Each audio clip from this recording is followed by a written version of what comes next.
Hello students, class 9 chapter name is circle exercise 9.3 question number 12. Let's start the question.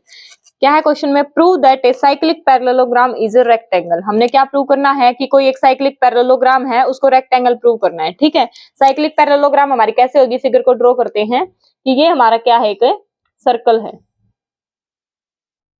ये हमारा circle हो गया। ठीक है, ये एक सर्कल हो गया। साइक्लिक पैरेललोग्राम बोला है। ठीक है, पैरेललोग्राम क्या होती है? हमारी अपोजिट साइड्स इक्वल होनी चाहिए। और साइक्लिक का मतलब क्या है? साइक्लिक का मतलब है उसके वर्टिसेस क्या होने चाहिए? इसकी बाउंड्री पे होने चाहिए, वो चाहे कहीं भी ले लो आप, लेकिन अपोजिट साइड्स क्या होनी चाहिए? हमारी इक्वल और पैरेलल होनी चाहिए। ठीक है, वो हमारी पैरेललोग्राम हो जाती है। तो मान लो इसको मैंने ऐसे ज्वाइन कर दिया, इसको ऐसे कर दिया, ये थोड़ा सा बाहर जा रहा है।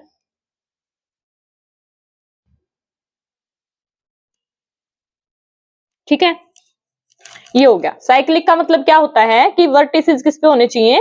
सर्कल की बाउंड्री पे होने चाहिए। और पैरेललोग्राम मतलब ये साइड इसके इक्वल है, ये साइड इसके इक्वल है, तो ये हमारी क्या होगी? पैरेललोग्राम। इसके अगर हम नेमिंग कर दे, इसको मैं नेमिंग कर दूं ए, इसको बी, इसको सी एंड इसको डी। ठीक है, ये होगी हमारी साइक्लिक पैरेललोग्राम। प्रूव क्या करना है कि ये क्या है? हमारी रेक्टेंगल है। ठीक है, अभी इसने क्या बोला? रेक्टेंगल प्रूव करनी है। तो रेक्टेंगल का नाम आते हमारे माइंड में क्या आ जानी चाहिए? रेक्टेंगल में और पैरेललोग्राम में क्या फर्क होता है? अपोजिट साइड्स इसकी भी इक्वल हैं, अपोजिट साइड्स इस रेक्टेंगल की भी इक्वल होती हैं। पैरेललोग्राम और रेक्टेंगल में सिर्फ एक बेसिक सा डिफरेंस है कि इसके रेक्टेंगल के एंगल्स क्या होते हैं? हमारे 90 डिग्री हैं। ये हमारी क्या है? रेक्टेंगल। और ये क्या है? हमारी पैरेललोग्राम। ठीक है, पैरेललोग्राम में और रेक्टेंगल में क्या फर्क है? इसकी भी opposite sides parallel and equal, दोनों की अपोजिट साइड्स बोथ। ठीक है, लेकिन फर्क क्या है? इसका ये एंगल 90 नहीं होता, इसका ये एंगल 90 डिग्री होता है। सिर्फ यही फर्क है। अगर इस पैरेललोग्राम के मैं इस एंगल मतलब सारे एंगल्स को 90 डिग्री प्रूव कर दूं तो हमारी क्या हो जाएगी? ये रेक्टेंगल हो जाएगी। जो हमारा फर्क है पैरेललोग्राम में और रेक्टेंगल में यही है कि एंगल 90 डिग्री होना चाहिए। तो इसके सारे एंगल्स को अगर मैं 90 डिग्री प्रूव कर दूं तो हमारी क्या हो जाएगी? ये रेक्टेंगल प्रूव हो जाएगी। ठीक है, अब क्वेश्चन को करते हैं स्टार्ट। गिवन क्या हमें? Given ABCD is a cyclic parallelogram. ABCD is a cyclic parallelogram. ये हमें गिवन है। ठीक है, साइक्लिक पैरेललोग्राम प्रूव क्या करना है हमने? To prove ABCD is a rectangle, ये हमने प्रूव करना है। ठीक है, रेक्टेंगल। अब बात करते हैं हम प्रूफ की। प्रूफ में देखो मैंने आपको बेसिक सा बता दिया। क्या प्रूव करेंगे? हम सारे एंगल्स को 90 डिग्री प्रूव कर देंगे। ठीक है, अब देखो हमारी angle D is equals to angle B होएगा।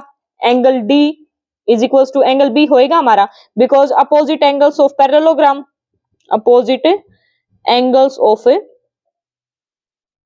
पैरेललोग्राम ये होता है हमारा पैरेललोग्राम की प्रॉपर्टी होती है ना कि अपोजिट एंगल्स क्या होते हैं? हमारे इक्वल होते हैं। अब देखो angle D plus angle B is equals to 180 degree होएगा। Angle D plus angle B is equals to 180 degree होएगा। ये क्यों होएगा? क्योंकि ABCD क्या हमारी साइक्लिक पैरेललोग्राम है। और साइक्लिक की प्रॉपर्टी क्या होती है? अपोजिट एंगल्स का सम क्या होता है? हमारा 180 डिग्री होता है। अगर हमारी कोई भी साइक्लिक क्वाड्रिलेटरल गिवन है ना, वो चाहे पैरेललोग्राम हो चाहे कुछ भी हो, तो उसके अपोजिट एंगल्स का सम क्या होगा? 180 डिग्री होगा। ये साइक्लिक की प्रॉपर्टी है। ठीक है, तो ये क्या हो गया? हमारे opposite angles of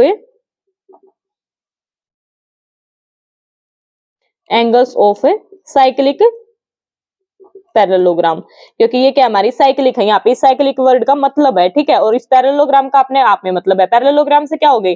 opposite angles equal हो गए। और साइक्लिक से क्या हो गए? अपोजिट एंगल्स का सम क्या हो गया? 180 डिग्री।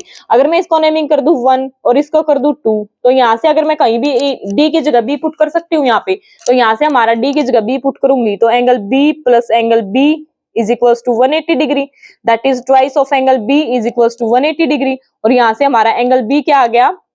ये 2 उधर जाके डिवाइड में यहाँ से हमारा क्या आ जाएगा?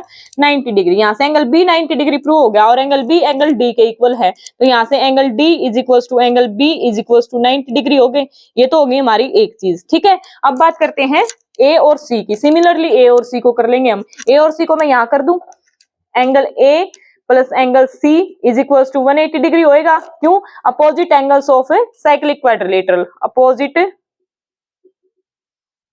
एंगल्स ऑफ साइक्लिक पैरेललोग्राम या क्वाड्रिलेटरल। ठीक है, इससे क्या हो गया? हमारे अपोजिट एंगल्स का सम हो गया 180 डिग्री। और angle A is equals to angle C होएगा, क्योंकि opposite angles of parallelogram, angle A is equals to angle C because opposite angles of parallelogram. Angles of a parallelogram. ठीक है, अब देखो इसको मैं अगर नेमिंग कर दूं, इसको थर्ड कर दूं, ठीक है, इसको नेमिंग कर दूं मैं फोर्थ, इसको कर दूं फिफ्थ। तो अगर मैं इनमें से कोई भी एक वैल्यू यहाँ पुट कर दूं, ए की जगह सी कर दूं या सी की जगह ए कर दूं, तो क्या हो जाएगा हमारा 90 डिग्री आ जाएगा। तो यहाँ से हम क्या करेंगे, angle A plus angle A is equal to 180 degree.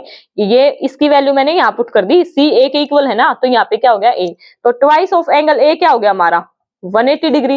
यहाँ से हमारा क्या हो गया, angle A is equal to 90 degree, और एंगल ए किसके इक्वल है हमारा, सी के इक्वल है। तो यहाँ से हमारा क्या हो गया, angle A is equal to angle C is equal to 90 degree. इसी चीज को मैं यहाँ लिख दूं, angle A is equal to angle C is equal to 90 degree. ये मैंने कहां तक इक्वेशन लिख दी, 5 तक, ये होगी 6। तो फ्रॉम थर्ड एंड 6 क्या हो गया, all angles are 90 degree, each angle 90 degree हो गया, तो हमारी क्या होगी, रेक्टेंगल प्रूव होगी। तो यही क्वेश्चन में हमने प्रूव, तो यहाँ यही हमने प्रूव करना था। क्या लिख देंगे, each angle of parallelogram, each angle of parallelogram is 90 degree, therefore A B C D is a rectangle. यही हमने प्रूव करना था। ठीक है, छोटू सा क्वेश्चन था, इजी सा क्वेश्चन था। अगर क्वेश्चन समझ आया, वीडियो पसंद आई, तो वीडियो को लाइक कर देना, चैनल को सब्सक्राइब कर देना, और फीडबैक के लिए नीचे कमेंट कर देना। और बाकी अगर वीडियोस देखनी है, बाकी क्वेश्चंस देखने हैं, तो चैनल पे प्लेलिस्ट डली हुई है, उस प्लेलिस्ट में अलग अलग क्वेश्चन वाइज सीरीज में हमारी वीडियोज है, वहां पे विजिट करके देख सकते हैं। ठीक है, मिलते हैं हम अपनी नेक्स्ट वीडियो में। Thank you.